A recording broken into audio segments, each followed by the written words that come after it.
प्रौरजन्तमनुपेतमपेतकृत्यं द्वैपायनो विरहकातर आजुहावा पुत्रा इति तन्मयतया तरवोऽपि नेदुः तं सर्वभूतहृदयं मुनिमानतोऽस्मि।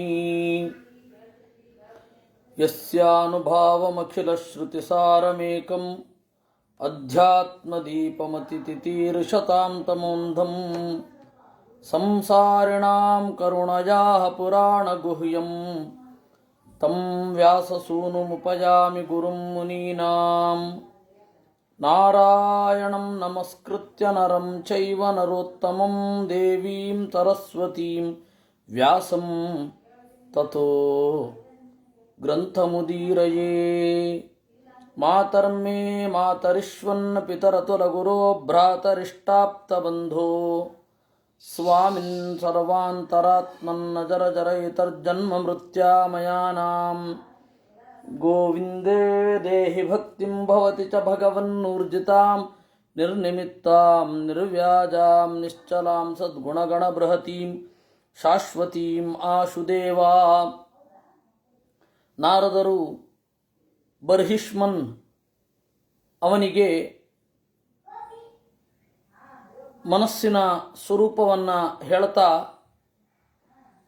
ಅನೇನ ಪುರುಷೋ ದೇಹಾನ್ ಉಪಾದತ್ತೆ ವಿಮುಂಚತಿ ಹರ್ಷಂ ಶೋಕಂ ಭಯಂ ದುಃಖಂ ಸುಖಂ ಚಾನೇನ ವಿಂದತಿ. ಅನೇನ ಈ ಮನಸ್ಸಿನ ಮೂಲಕವಾಗಿ ಪುರುಷಃ ಜೀವನು ದೇಹಾನ್ ಉಪಾದತ್ತೆ ದೇಹಗಳನ್ನು ಪಡಿತಾನೆ. ಮುಂದಣ ದೇಹವನ್ನು ಪಡೆಯುವುದರಲ್ಲಿ ಈ ಮನಸ್ಸಿನ ಪಾತ್ರ ಬಹಳ ಇದೆ. ಮನಸ್ಸಿನ ಉತ್ಕಟವಾದ ಸ್ಪರ್ಧೆ, ಮನಸ್ಸಿನ ಉತ್ಕಟವಾದ ಸಿಟ್ಟು, ಮನಸ್ಸಿನ ಉತ್ಕಟವಾದ ಮಾತ್ಸರ್ಯ ಇವುಗಳೆಲ್ಲವೂ ಕೂಡ ಮುಂದಣ ದೇಹ ಸ್ವೀಕಾರದಲ್ಲಿ ಬಹಳ ಪರಿಣಾಮವನ್ನು ಬೀರ್ತವೆ ಅಂತ ಹೇಳುತ್ತಾರೆ. ಆ ಹಿನ್ನೆಲೆಯಲ್ಲಿ ಅನೇನ ಅದರಿಂದಾಗಿ ಮನಸ್ಸನ್ನು ಶೋಧಿಸಿಕೊಳ್ಳಬೇಕು ಅಂತ ದಾಸರು ಕೂಡ ಮನವ ಶೋಧಿಸಬೇಕು ನಿತ್ಯ, ಪ್ರತಿದಿವಸ ಮನಸ್ಸನ್ನು ಶೋಧನೆ ಮಾಡಿಕೊಳ್ಬೇಕು ಅಂತ ಹೇಳ್ತಾರೆ. ಅದು ಮುಂದಿನದ್ದಕ್ಕಾಯಿತು. ಈಗ ಹರ್ಷ, ಸಂತೋಷ, ಇನ್ನು ಶೋಕ ಅಂದರೆ ದುಃಖ, ಭಯ. ಶೋಕ ಅಂತ ಹೇಳಿದ್ರೆ ಒಂದು ಹೋಯ್ತಲ್ಲ ಅಂತನ್ನುವ ಕೊರಗು. ಭಯ ಹೊಂದೋದು ಮನಸ್ಸಿನ ಮೂಲಕ. ದುಃಖ, ಸುಖ. ದುಃಖ ಅಂದರೆ ಏನು ಗೊತ್ತಾ? ಇಂದ್ರಿಯಗಳು ಅನ್ಕಂಫರ್ಟಬಲ್ ಆಗಿದ್ರೆ ಅದನ್ನು ದುಃಖ ಅಂತ ಕರೀತಾರೆ. ಅಂದರೆ ಇಂದ್ರಿಯ. ಇನ್ನು ಸುಖ ಅಂತಂದ್ರೆ ಇಂದ್ರಿಯಗಳ ಆನುಕೂಲ್ಯ, ಅದು ಸುಖ ಆಗತ್ತೆ. ಇದೆಲ್ಲವನ್ನೂ ಕೂಡ ಅನೇನ ವಿಂದತಿ, ಮನಸ್ಸಿನ ಮೂಲಕವಾಗಿ ಹೊಂದುತ್ತಾನೆ. ಮನಸ್ಸು ಗಟ್ಟಿ ಇದ್ದಾಗ ಉದಾಸೀನ ಆಗ್ತಾನೆ, ಅಥವಾ ಆ ತೀವ್ರತೆಗೆ ಅಷ್ಟು ರಿಯಾಕ್ಟ್ ಮಾಡಿ ಮುಂದೆ ಹೊಟ್ಟೋಗ್ತಾ ಇರ್ತಾನೆ. ಯಥಾ ತೃಣ ಜಲೂಕಾಚ ನೋಪಯಾತ್ಯಪಯಾತಿ ಚ ನತ್ಯಜೇನ ಮ್ರಿಯಮಾಣೋಪಿ ಪ್ರಾಗ್ದೇಹಾಭಿಮತಿಂ ಜನಃ ಯಾವದನ್ಯಂ ನ ವಿಂದೇತ ವ್ಯವಧಾನೇನ ಕರ್ಮಣಾಂ. ಯಥಾ ತೃಣ ಜಲೂಕ, ಹೇಗೆ ಜಿಗಣೆ ಕಚ್ಚಿಕೊಂಡಿರುತ್ತೋ ಹಾಗೆ ಅವನು ಇಡೀ ತನ್ನ ಜನ್ಮ ಸಾಯುವ ತನಕ ತನ್ನ ನೆನಪುಗಳಲ್ಲೇ ಬದುಕ್ತಾ ಇರ್ತಾನೆ. ಅದು ಅವನ ಸಿಟ್ಟು, ಅವನ ಆ ಹಿಂಸೆ ಎಲ್ಲ ಎಷ್ಟು ತೀವ್ರವಾಗಿರುತ್ತೆ ಅಷ್ಟು ನೆನಪು ತೀವ್ರವಾಗಿ ಇರುತ್ತೆ. ಅವನು ಜೀವನದಲ್ಲಿ ದುಃಖಪಟ್ಟಿದ್ದನ್ನು ನೆನಪಿಸಿಕೊಳ್ಳುವಷ್ಟು ಸುಖಪಟ್ಟಿದ್ದನ್ನು ನೆನಪಿಸಿಕೊಳ್ಳೋದಿಲ್ಲ. ಇದು ತೀರಾ ಜನನ, ತೀರಾ ಸಾಮಾನ್ಯ. ಇದು ಜನನ ಆದಾಗಿನಿಂದ ಅವನು ಏನು ದುಃಖವನ್ನು ಅನುಭವಿಸಿರ್ತಾನೆ ಅದನ್ನು ತೀವ್ರವಾಗಿ ನೆನಪಿಟ್ಟುಕೊಂಡಿರ್ತಾನೆ. ಅದರಿಂದ ಆ ಸಂಸ್ಕಾರ ಆಳವಾಗಿ ದುಃಖದಲ್ಲಿಯೇ ಬೇರೂರಿರುತ್ತೆ. ಅವನು ಸುಖವನ್ನು ನೆನಪಲ್ಲಿಟ್ಟುಕೊಂಡಿದ್ದರೆ ಸುಖ ಬರುತ್ತೆ. ಆದರೆ ಮನಸ್ಸಿನ ಸಹಜ ಸ್ವಭಾವ ಏನು ಅಂತಂದರೆ, ಒಬ್ಬರಿಂದ ಆದ ಅನ್ಯಾಯವನ್ನು ನೆನಪಿಟ್ಟುಕೊಂಡಷ್ಟು ಉಪಕಾರವನ್ನು ನೆನಪಿಟ್ಟುಕೊಂಡಿರಲ್ಲ. ಅದರಿಂದಾಗಿ ಯಥಾತೃಣ ಜಲೂಕಾಚ ನೋಪಯಾತಿ ಅಪಯಾತಿ ಚ ನತ್ಯಜೇನು ಮ್ರಿಯಮಾಣೋಪಿ, ಸಾಯುವಾಗಲೂ ಕೂಡ ಪ್ರಾಗ್ ದೇಹಾಭಿಮತಿ, ದೇಹದ ಅಭಿಮಾನವನ್ನು ಅವನು ಬಿಡೋದಿಲ್ಲ. ಎಷ್ಟೋ ಬಾರಿ ಮನಸ್ಸಿನ ಪ್ರವೇಶ ಆಗುವ ತನಕ ಇನ್ನೊಂದು ದೇಹವನ್ನು ಧರಿಸುವಾಗ ಆ ಗರ್ಭ ಪ್ರವೇಶ ಮಾಡಿರ್ತಾನೆ 6ನೇ ತಿಂಗಳಲ್ಲಿ, ಆಗಲೂ ಕೂಡ ನೆನಪಿಟ್ಕೊಂಡಿರ್ತಾನೆ. ಯಾವದನ್ಯಂ ನವಿಂದೇತ ವ್ಯವಧಾನೇನ ಕರ್ಮಣಾಂ, ಇನ್ನೊಂದು ದೇಹವನ್ನು ಇನ್ನೊಂದು ಪರಿಸರವನ್ನು ಹೊಂದುವ ತನಕ, ಮಾತು ಬರೋ ತನಕ, ಇನ್ನೊಂದರ ಪರಿಚಯ ಆಗುವ ತನಕ ಉತ್ಕಟವಾದ ನೆನಪು ಅವನನ್ನು ಕಾಡ್ತಾ ಇರುತ್ತೆ. ಆ ಮಾತು ಬರುವ ಮೊದಲು ಏನು ಸಂಸ್ಕಾರಗಳು ಬೇರೆ ದೇಹದ್ದು ಬೀಳತ್ತೆ, ಆವಾಗ ನಿಧಾನವಾಗಿ ಈ ದೇಹದ, ಅಂದರೆ ಮೊದಲು ಧರಿಸಿದ್ದ ದೇಹದ ಚಿಂತನೆಗಳು, ಸಂಸ್ಕಾರಗಳು ಮರೆಯಾಗ್ತಾ ಹೋಗ್ತವೆ, ಸುಪ್ತವಾಗಿ ಇರುತ್ತೆ. ಯಾವದನ್ಯಂ ನವಿಂದೇತ ವ್ಯವಧಾನೇನ ಕರ್ಮಣಾಂ, ಇನ್ನೊಂದು ದೇಹವನ್ನು ಹೊಂದುವ ತನಕ ಈ ಮನಸ್ಸು ಹಿಂದಣ ದೇಹದ ನೆನಪು, ಹಿಂದಣ ದೇಹದ ವಿಚಾರಧಾರೆ ಎಲ್ಲವೂ ಉತ್ಕಟವಾಗಿ ಇರುತ್ತೆ. ಆಮೇಲೆ ನಿಧಾನವಾಗಿ ಮರೆತು ಹೋಗುತ್ತೆ. ಕಾರಣ ಏನು ಅಂದರೆ ಕರ್ಮಣಾಂ ವ್ಯವಧಾನೇನ, ಮಧ್ಯದಲ್ಲಿ ಬೇರೆ ಬೇರೆ ಕೆಲಸಗಳು, ಈ ದೇಹದ ಸೆಳೆತಗಳು ಎಲ್ಲ ಆಗಿ, ಈಗ ಮಾತು ಅನ್ನೋದು ನಿತ್ಯ, ಭಾಷೆ ನಿತ್ಯ. ಯಾಕೆ ಭಾಷೆಯನ್ನು ಕೊಡೋದಿಲ್ಲ? ಆರಂಭದಲ್ಲಿಯೇ ಮಗುವಿಗೆ ಮಾತು ಯಾಕೆ ಬರೋದಿಲ್ಲ ಅನ್ನೋದಕ್ಕೆ ಇಲ್ಲೊಂದು ಉತ್ತರ ಇದೆ. ಹಿಂದಣ ಜನ್ಮದ ಹಿಂಸೆಗಳನ್ನು ಮರಿಬೇಕು ಅವನು, ಹಿಂದಣ ಜನ್ಮದ ಭಾಷಾ ಪರಿಸರಗಳನ್ನೆಲ್ಲ ಮರಿಬೇಕು. ಹಾಗೆ ಮರೆಯೋದ್ರಿಂದ ಏನು ಪ್ರಯೋಜನ ಅಂತ ಹೇಳಿದರೆ, ಅವನಿಗೆ ತತ್ವಶಾಸ್ತ್ರದ ಚಿಂತನೆ, ಅವನ ಆನಂದಕ್ಕೆ ಬೇಕಾದ ಸಾಧನ ಅವನ ಯೋಗ್ಯತೆಗೆ ತಕ್ಕ ಗತಿಯಲ್ಲಿ ಹೋಗುತ್ತೆ. ಇಲ್ಲ ಅಂತ ಇಟ್ಕೊಳ್ಳಿ, ಒಂದು ಮಗುವಿಗೆ ಹುಟ್ಟಿದ ಕೂಡಲೇ ಭಾಷೆ ಮಾತನಾಡುವ ಸಾಮರ್ಥ್ಯ ಇರುತ್ತೆ, ಚಿಂತನೆ ಮಾಡುವ ಸಾಮರ್ಥ್ಯ ಇರುತ್ತೆ, ಹುಟ್ಟಿದ ಕೂಡಲೇ ಮಗು ಮಾತನಾಡುತ್ತೆ ಅಂತ ಇಟ್ಕೊಂಡ್ಬಿಡಿ. ಅವನೇನು ಮಾಡ್ತಾನೆ, ಹಿಂದಣ ಜನ್ಮದ ಸಮಸ್ಯೆಗಳನ್ನು ಮತ್ತು ಇಂದಣ ಜನ್ಮದ ಸಮಸ್ಯೆಗಳನ್ನು ಎರಡನ್ನೂ ಕಂಪೇರ್ ಮಾಡಲಿಕ್ಕೆ ಶುರು ಮಾಡ್ತಾನೆ. ಕಂಪೇರ್ ಮಾಡಿ ಅವನ ಜೀವ ಅದನ್ನು ತಡ್ಕೊಳ್ಳಲ್ಲ, ಆ ಭಾರವನ್ನು. ಅದರಿಂದಾಗಿ ದೇವರು ಒಂದು ರೀತಿ ಉಪಕಾರಕ್ಕಾಗಿ ಆ ಮರವನ್ನು ಕೊಟ್ಟಿದ್ದಾನೆ. ಸುಮ್ಮನೆ ನೀವು ಯೋಚನೆ ಮಾಡಿ, ಆಗ ತಾನೇ ಹುಟ್ಟಿದ ಮಗುವಿಗೆ ಹಿಂದಣ ಜನ್ಮದ ಮಾತು, ಹಿಂದಣ ಜನ್ಮದ ಸಂಸ್ಕಾರಗಳೆಲ್ಲ ಜಾಗೃತವಾಗಿ, ಈ ಹಿಂದೆ ಏನೇನು ಅನುಭವಿಸಿರ್ತಾನೆ ಅದನ್ನೆಲ್ಲ ಆ ಪುಟ್ಟ ಶರೀರ, ಅದೇ ಶರೀರದಲ್ಲಿ ಇರಲಿಕ್ಕಾಗಲ್ಲ, ಶಿಥಿಲ ಆಗತ್ತೆ. ಅದೇ ಶರೀರದಲ್ಲಿ ಇರದೆ ಶಿಥಿಲ ಆಗಿಬಿಟ್ರೆ ಗತಿ ಏನು? ಆ ದೇಹ ಅದೇ ಇರ್ಲಿಕ್ಕೆ ಸಾಧ್ಯ ಇಲ್ಲ, ಬೇರೆ ದೇಹ ಬರಲೇಬೇಕು. ಬೇರೆ ದೇಹ ಬಂದಾಗ ಆ ಚಿಂತನೆಗಳನ್ನು ತಡೆದುಕೊಳ್ಳಿಕ್ಕೆ ತಾಕತ್ತಿರಲ್ಲ. ಒಮ್ಮೆಲೆ ಆ ಚಿಂತನೆ ಎಲ್ಲ ಬಂದರೆ ಏನು ಗತಿ? ಆತ್ಮಹತ್ಯೆಗೆ ಪ್ರವೃತ್ತಿ ಮಾಡ್ತಾನವನು. ಈ ಎಲ್ಲ ಅಪಾಯಗಳಿದೆ. ಆ ಹಿನ್ನೆಲೆಯಲ್ಲಿ ಮಗುವಿಗೆ ಹುಟ್ಟಿದ ಕೂಡಲೇ ಮಾತು ಬರೋಲ್ಲ, ನಿಧಾನವಾಗಿ ಈ ಪರಿಸರವನ್ನು ಅರ್ಥ ಮಾಡಿಕೊಂಡು ಮುಂದುವರಿಯುತ್ತೆ. ಮನ ಏವ ಮನುಷ್ಯೇಂದ್ರ, ಅದಕ್ಕೆ ಹೇಳಿದ್ದು ಯಾವದನ್ಯಂ ನವಿಂದೇತ ವ್ಯವಧಾನೇನ ಕರ್ಮಣಾಂ. ಮನ ಏವ ಮನುಷ್ಯೇಂದ್ರ ಭೂತಾನಾಂ ಭವಭಾವನಂ. ಮನಸ್ಸು ಸಂಸಾರಕ್ಕೆ ಕಾರಣ. ಯದಕ್ಷೈಶ್ಚರಿತಂ ಧ್ಯಾಯನ್ ಕರ್ಮಾಣಿ ಆಚುನಿತೆ ಅಸುಕೃತ್. ಅಕ್ಷೈಹಿ ಚರಿತಂ, ಮೊದಲು ಮಕ್ಕಳ ಬೆಳವಣಿಗೆಯನ್ನು ನೋಡಿ, ಇಂದ್ರಿಯಗಳು ಅನುಭವಿಸಿದ್ದನ್ನು ಚಿಂತನೆ ಮಾಡಿ, ಇಂದ್ರಿಯಗಳು ಮಾಡಿದ ಕರ್ಮಗಳನ್ನು ಚಿಂತನೆ ಮಾಡಿ ಆಮೇಲೆ ಯೋಚನೆ ಮಾಡಲಿಕ್ಕೆ ಶುರು ಮಾಡ್ತಾರೆ.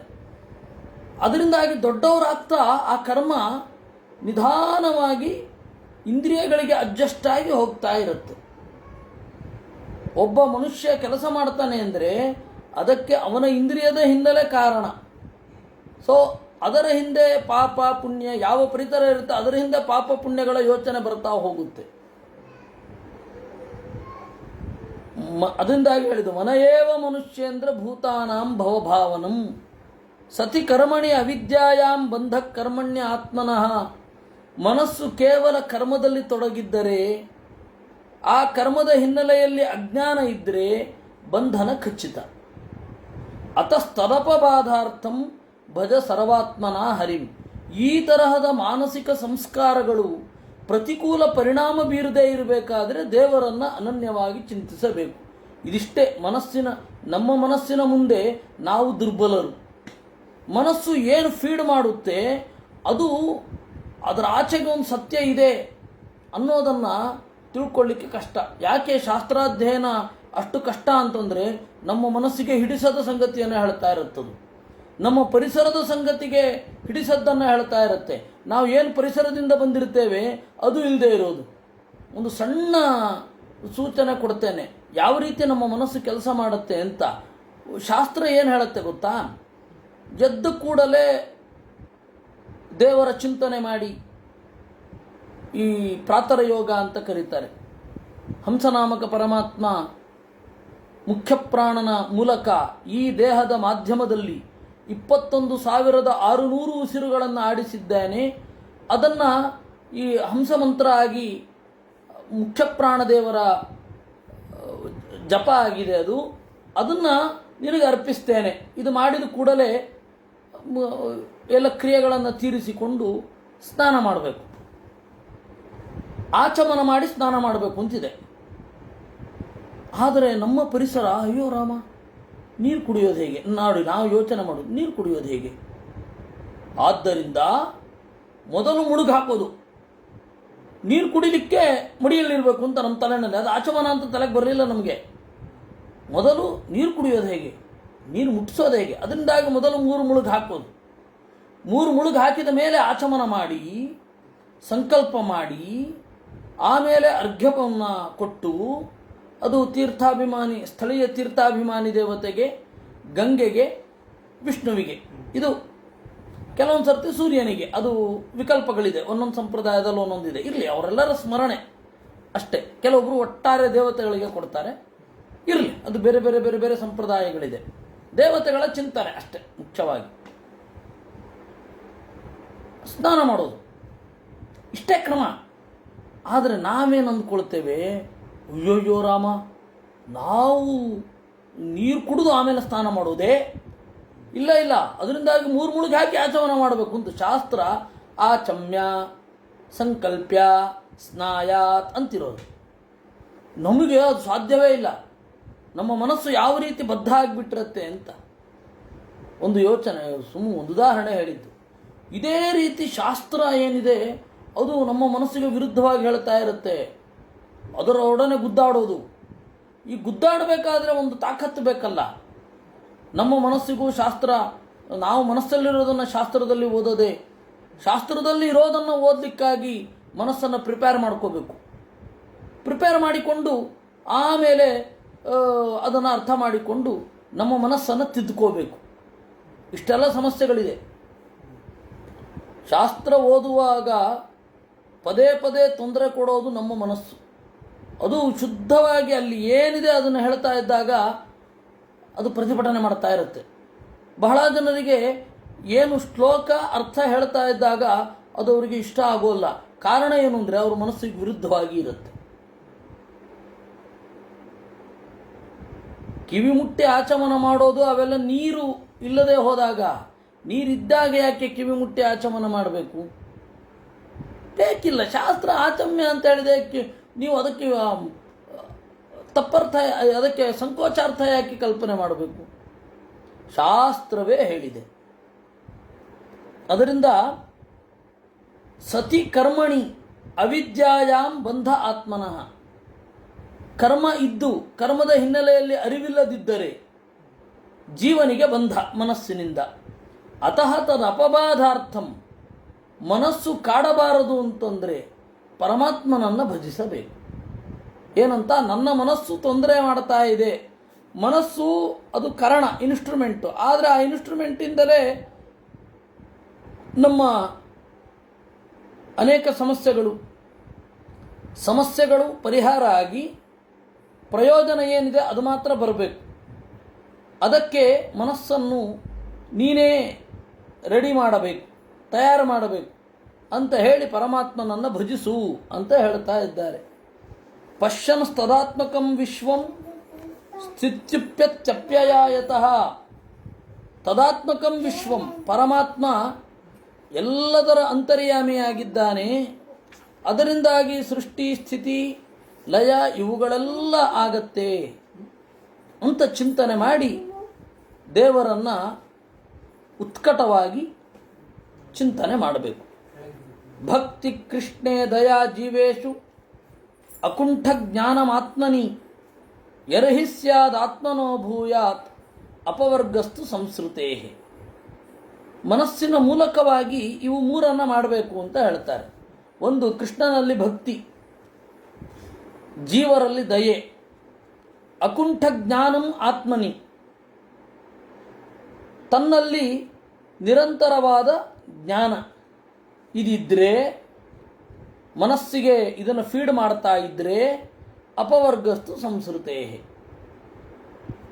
ಸಂಸಾರದಿಂದ ಬಿಡುಗಡೆ.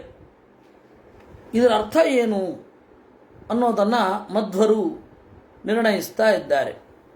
ದೇಹಾದಿ ವ್ಯತಿರೇಕೇಣ ಚಿದ್ರೂಪೋಹಮಿತಿ ಸ್ಫುಟಂ ಸದೈವ ಅನುಭವ. ದೇಹಕ್ಕಿಂತ ಭಿನ್ನನಾಗಿ ನಾನು ಇದ್ದೇನೆ, ನಾನು ಜ್ಞಾನಸ್ವರೂಪ ಅಂತನ್ನುವ ಚಿಂತನೆ ಏನಿದೆ ಅದು ಪರಮಾತ್ಮನಲ್ಲಿ ಆತ್ಮಾನುಭವ ಅಂತ ಕರೀತಾರೆ. ಆತ್ಮಾನುಭವ ಅಂತ ಹೇಳಿದರೆ ಮೊದಲ ಸ್ಟೆಪ್ಪು ಏನು, ಈ ದೇಹ ಅನ್ನೋದು ನನ್ನಿಂದ ಭಿನ್ನ,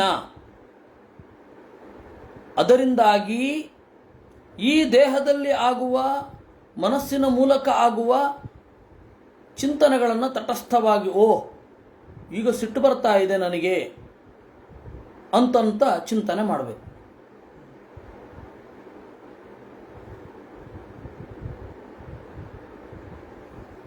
ಸಿಟ್ಟು ಬರ್ತಾ ಇದೆ ನನಗೆ ಚಿಂತನೆ ಮಾಡಬೇಕು. ಆಮೇಲೆ ನನಗೆ ಇವರಲ್ಲಿ ಪ್ರೀತಿ ಉಕ್ಕುತ್ತಾ ಇದೆ ಅಂತ ಚಿಂತನೆ ಮಾಡಬೇಕು. ಸಿಟ್ಟು ಬರ್ತಾ ಇದೆ, ಈ ಎಲ್ಲ ಭಾವನೆಗಳನ್ನು ಮೊದಲು ನಾವು ತಟಸ್ಥವಾಗಿ ನೋಡಿಕೊಳ್ಳೋದನ್ನು ಅಭ್ಯಾಸ ಮಾಡಬೇಕು. ಇದು ಮೊದಲನೇ ಸ್ಟೆಪ್. ಆಮೇಲೆ ಈ ದೇಹದಿಂದ ನಾನು ಯಾವಾಗಲೂ ವಿಲಕ್ಷಣ, ನಾನು ಜ್ಞಾನಸ್ವರೂಪ ಅಂತನ್ನುವ ಚಿಂತನೆ, ಅದನ್ನು ಹೇಳ್ತಾರೆ. ದೇಹಾದಿ ವ್ಯತಿರೇಕೇಣ ಚಿದ್ರೂಪೋಹಮಿತಿ ಸ್ಫುಟಂ ಸದೈವ ಅನುಭವ. ಅನುಭವ ಅಂದರೆ ಬೇರೆ ಏನೂ ಅಲ್ಲ, ಇದನ್ನೇ ಅನುಭವ. ಅಕುಂಠ ಜ್ಞಾನಂ, ನಿರಂತರವಾದ ಅರಿವು. ಏನು ಅರಿವು? ದೇಹಕ್ಕಿಂತ ನಾನು ವಿಲಕ್ಷಣ ಅನ್ನುವ ಅರಿವು. ಇನ್ನು ದಯಾ ಜೀವೇಶು, ಚಿಕ್ಕವರಲ್ಲಿ ದಯೆ. ಅದು ವಯಸ್ಸಿನಿಂದ ಚಿಕ್ಕವರಲ್ಲಿ ಮೊದಲು ಮಾಡ್ತಾ ಇದ್ದರೆ ಆಮೇಲೆ ಸ್ವರೂಪದಿಂದ ಚಿಕ್ಕವರಲ್ಲಿ ಅದು ದೇವರು ಮಾಡಿಸ್ತಾನೆ. ದಯಾ ಜೀವೇಶು ಭಕ್ತಿ ಕೃಷ್ಣೆ, ಪರಮಾತ್ಮನಲ್ಲಿ ಭಕ್ತಿ. ಇದು ಮಾನಸಿಕವಾಗಿ ಮಾಡಿದರೆ ಆಮೇಲೆ ಪರಮಾತ್ಮನ ದರ್ಶನ ನೇರವಾಗಿ ಆಗುತ್ತೆ. ಅದಾದ ಮೇಲೆ ಮುಕ್ತಿ. ಈ ಶ್ಲೋಕದಲ್ಲಿ ಆ ಕ್ರಮ ಕಾಣಲ್ಲ ನಮಗೆ. ಕಾರಣ ಏನು ಅಂತಂದರೆ, ನಮಗೆ ಈ ಮನಸ್ಸಿನಿಂದ ಮಾಡೋದೊಂದು, ಆತ್ಮಿಕವಾಗಿರೋದೊಂದು ಅಂತನ್ನುವ ಚಿಂತನೆ ನಮಗೆ ಇವಾಗ ಸದ್ಯಕ್ಕಿಲ್ಲ. ಅದರಿಂದಾಗಿ ಈ ಶ್ಲೋಕದಲ್ಲಿ ನಮಗದು ಕಾಣಲ್ಲ. ಆಚಾರ್ಯರಿಗೆ ಅದಿದೆ, ಅದರಿಂದಾಗಿ ಅವರು ಕಂಡರು, ನಮಗೆ ಹೇಳಿದ್ರು. ಯಸ್ಯಾಸೌ ಮುಚ್ಚತೆ ಕ್ಷಿಪ್ರಂ ಸಂಸಾರಾನ್ ನಾತ್ರ ಸಂಚಯ ಇತಿ ಹರಿವಂಶೇಚು. ಹರಿವಂಶದಲ್ಲಿ ಹೀಗಿದೆ.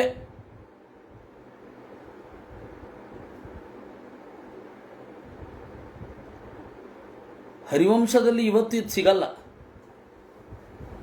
ನಾವು ಬಹಳ ಹರಿವಂಶದಿಂದ ಒಳ್ಳೆ ಹರಿವಂಶ ಪಾಠ ನಮಗೆ ಇವತ್ತು ಸಿಗ್ತಾ ಇಲ್ಲ. ಇವಾಗ ಸಿಕ್ಕಿರುವ ಹರಿವಂಶದಲ್ಲಿ ಆದಷ್ಟು ಶುದ್ಧವನ್ನು ನಾವು ಪ್ರಿಪೇರ್ ಮಾಡ್ಕೋಬೇಕು. ಆಚಾರ್ಯರ ಮಹಾಭಾರತ ತಾತ್ಪರ್ಯ ನಿರ್ಣಯದ ನಿರ್ದೇಶನದ ಹಿನ್ನೆಲೆಯಲ್ಲಿ ಶುದ್ಧ ಪಾಠ ಇವತ್ತು ಹರಿವಂಶದ ಸಿಗಲ್ಲ. ಹೀಗಾಗಿ ಆಚಾರ್ಯರು ಇತಿ ಹರಿವಂಶೇಚು ಇತಿ ಭವಿಷ್ಯತ್ ಪರ್ವಣಿ ಅಂತೇನು ಕೋಟ್ ಮಾಡ್ತಾರೆ, ನಮಗೆ ದುರ್ದೈವದಿಂದ ಅದು ಸಿಗೋದಿಲ್ಲ. ದೇವರನ್ನು ಪ್ರಾರ್ಥನೆ ಮಾಡಬೇಕು, ಅದರ ಶುದ್ಧ ಪಾಠ ಸಿಗಲಿ ನಮಗೆ ಅಂತ. ಈಗ ನಾನು ನಿಮಗೆ ಯಾರಿಗೂ ಹೇಳುವಂತಹ ಪರಿಸ್ಥಿತಿಯಲ್ಲಿಲ್ಲ. ನೀವು ಈಗ ನಮ್ಮ ಸಮಾಜಕ್ಕೆ ಬಂದೊದಗಿದ ಕೊರೋನಾ ಕಂಟಕ ಪರಿಹಾರ ಆಗಲಿ, ಸಜ್ಜನರು ಬದುಕಿರಲಿ, ಪರಂಪರೆ ಅವಿಚ್ಛಿನ್ನವಾಗಿ ಮುಂದುವರಿಲಿ ಅಂತ ಹೇಳಿ ಪ್ರಾರ್ಥನೆ ಮಾಡಿ ಅಂತ ನಾನಿವತ್ತು ಹೇಳಬಲ್ಲೆ. ಇಲ್ಲ ಅಂದರೆ ನಾನು ಮೊದಲಿಂದ ಹೇಳೋದಿದೆ, ಎಲ್ಲರೂ ಕೂಡ ದೇವರ ಪೂಜೆ ಮಾಡಿ ಆದ ಮೇಲೆ ಒಂದು ಪ್ರಾರ್ಥನೆ, ಬೆಳಗ್ಗಿನ ನಮಸ್ಕಾರ ಆದಮೇಲೆ ಒಂದು ಪ್ರಾರ್ಥನೆ, ವಿಷ್ಣು ತೀರ್ಥ ವಿಜಯ ಒಂದು ಸಿಗಲಿ. ಈಗ ಅದಾಗೋಲ್ಲ ಬಿಡಿ. ಈಗ ಸಮಸ್ತ ಸಜ್ಜನರಿಗೆ ಬಂದಿರುವ ಕೊರೋನಾ ಕಂಟಕ ಪರಿಹಾರ ಆಗಲಿ, ಅವಿಚ್ಛಿನ್ನವಾಗಿ ಪರಂಪರೆ ಮುಂದುವರಿಲಿ ಅಂತ ಹೇಳಿ ದೇವರಲ್ಲಿ ಬೇಡಿಕೊಳ್ಳಿ. ಇದು ಮುಗಿದ ಮೇಲೆ ವಿಷ್ಣು ತೀರ್ಥ ವಿಜಯ ಸಿಗಲಿ, ನರಹರಿ ತೀರ್ಥರ ಅನುವ್ಯಾಖ್ಯಾನ ಟೀಕೆ ಸಿಗಲಿ ಅಂತ ಹೇಳಿ ಪ್ರಾರ್ಥನೆ ಮಾಡ್ರಿ. ನಮ್ಮ ಜೀವಿತ ಕಾಲದಲ್ಲಿಯೇ ಅದನ್ನು ನೋಡಿ ಅನುಭವಿಸೋಣ, ಅದರ ಸವಿಯನ್ನು ಎಲ್ಲರೂ ಹಂಚಿಕೊಳ್ಳೋಣ. ಅದರಿಂದ ನೀವು ಎಲ್ಲ ಹಿರಿಯರು ಯಾರ್ಯಾರು ಕೇಳ್ತಾ ಇದ್ದೀರಾ, ಮತ್ತು ಕಿರಿಯರು ಸಮಾನರು ಎಲ್ಲರೂ ಕೂಡ ಈ ತರಹ ಪ್ರಾರ್ಥನೆ ಮಾಡಿ. ಯಾಕೆ ಬಂತು ಅಂದರೆ, ಮನಸ್ಸು ಮೊದಲು ಹೇಗೆ ಚಿಂತನೆ ಮಾಡಬೇಕು, ಪರಮಾತ್ಮನಲ್ಲಿ ಭಕ್ತಿ. ಜೀವ ಭಿನ್ನ ದೇಹಕ್ಕಿಂತ, ಅದರಿಂದಾಗಿ ಮನಸ್ಸನ್ನು ತಟಸ್ಥವಾಗಿ ನೋಡೋದು, ಮನಸ್ಸನ್ನು ಮನಸ್ಸಿನ ಮೂಲಕವೇ ಅಟ್ಯಾಕ್ ಮಾಡಲಿಕ್ಕೆ ಸಾಧ್ಯ ಆಗುವಂಥದ್ದೇ ಈ ಸ್ಟೆಪ್ಪಿನಿಂದ. ಮನಸ್ಸನ್ನು ಮನಸ್ಸಿನ ಮೂಲಕ ಅಟ್ಯಾಕ್ ಮಾಡಲಿಕ್ಕೆ ಸಾಧ್ಯ ಆಗೋದೇ ಹೀಗೆ. ಆಮೇಲೆ ಉಳಿದವರಲ್ಲಿ ದಯೆ, ಚಿಕ್ಕವರಲ್ಲಿ. ಇವು ಮೂರು ಇದ್ದರೆ ಚಿಕ್ಕವರು ಅವರು ಪರಂಪರೆ ಮುಂದುವರಿಲಿ, ಅವರ ಲೌಕಿಕ ಬಯಕೆಗಳನ್ನು ಬೇಗ ಮುಗಿಸಿಕೊಂಡು ಆಧ್ಯಾತ್ಮಿಕವಾಗಿ ಎತ್ತರಕ್ಕೆ ಏರುವಂತಾಗಲಿ.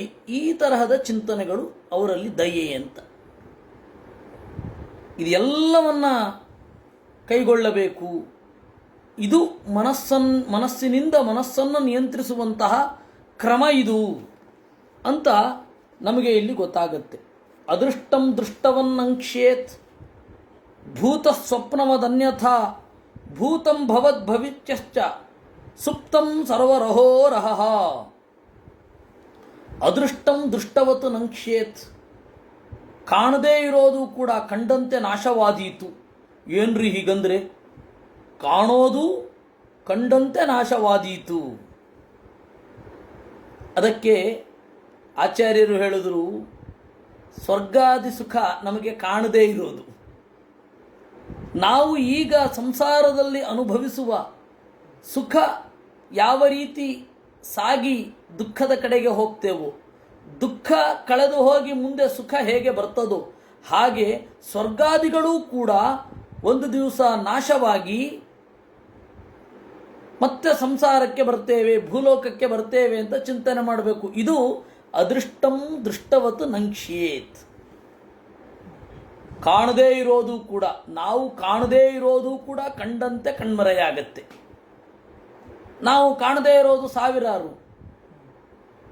ಈ ಲೋಕದ ಸಕಲ ಸುಖ, ಈ ಲೋಕದ ಎತ್ತರವಾದ ಪದವಿ, ಪ್ರಪಂಚದ ಅತ್ಯಂತ ದೊಡ್ಡ ಶ್ರೀಮಂತ ಆಗೋದು ಇತ್ಯಾದಿಗಳೆಲ್ಲ ಕಾಣದೇ ಇರೋದು, ನಾವೀಗ ಅನುಭವಿಸ್ತಿಲ್ಲ. ಆದರೆ ದೃಷ್ಟವತ್ತು ನಮಗೆ ನಮ್ಮ ಜೀವನದ ಸಣ್ಣ ಪುಟ್ಟಗಳು ಗೊತ್ತು. ಒಂದು ಕಾಲದಲ್ಲಿ ಬಹಳ ದುಃಖ ಪಡ್ತಾ ಇದ್ವಿ, ಈಗ ಸುಖ ಬಂತು, ಆಮೇಲೆ ಸುಖ ಆದಮೇಲೆ ಮತ್ತೆ ಇನ್ಯಾವುದೋ ದುಃಖದ ಆಘಾತಕ್ಕೆ ಒಳಗಾದ್ವಿ, ಮತ್ತು ಅದನ್ನು ದಾಟಿದೆವು. ಈ ಏರಿಳಿತಗಳು ನಮಗೆ ಕಾಣದೇ ಇರೋದರಲ್ಲಿ, ನಾವು ಅನುಭವಿಸದೇ ಇರೋದರಲ್ಲೂ ಇರುತ್ತೆ ಅಂತ ತಿಳ್ಕೊಳ್ಬೇಕು. ಇದು ಅದೃಷ್ಟಂ ದೃಷ್ಟವತ್ತು ನಂಕ್ಷೇತ, ಆಚಾರ್ಯರು ಹೇಳಿದ ಅರ್ಥ ಇದು. ಇಲ್ಲ ಅಂತಂದರೆ ಇದು ಅರ್ಥವೇ ಆಗ್ತಾ ಇರಲಿಲ್ಲ ನಮಗೆ. ಮಧ್ವರ ಮಾತು ನೋಡಿ, ಸಂಸಾರಸ್ಥಮಿದಂ ಸರ್ವಂ ಅನಿತ್ಯತ್ವಾತ್ ವೃಥಾ ಯತಃ ಅತಃಪ್ರಾಹು ಸ್ವಪ್ನ ಸಮಂ ಪ್ರಾಜ್ಞಾ ಜಗದಿದಂ ವೃಷಾ ಇತಿ ವಿಷ್ಣು ಸಂಹಿತಾಯಾಮ್. ಅದಕ್ಕೊಂದು ದೃಷ್ಟಾಂತ, ಭೂತ ಸ್ವಪ್ನವತ್ ಅಂತ, ಕನಸಿನಂತೆ. ಇಲ್ಲಿ ಕನಸಿನಂತೆ ಅಂದರೆ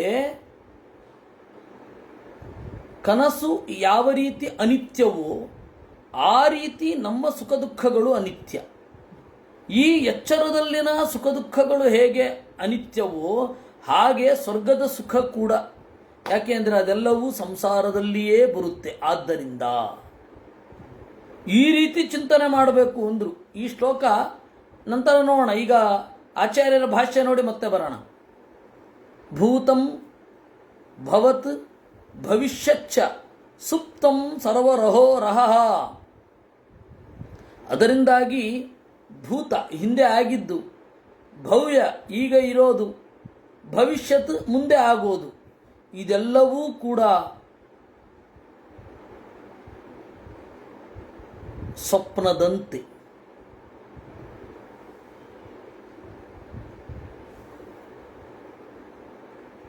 ಸರ್ವರಹೋ ರಹಃ,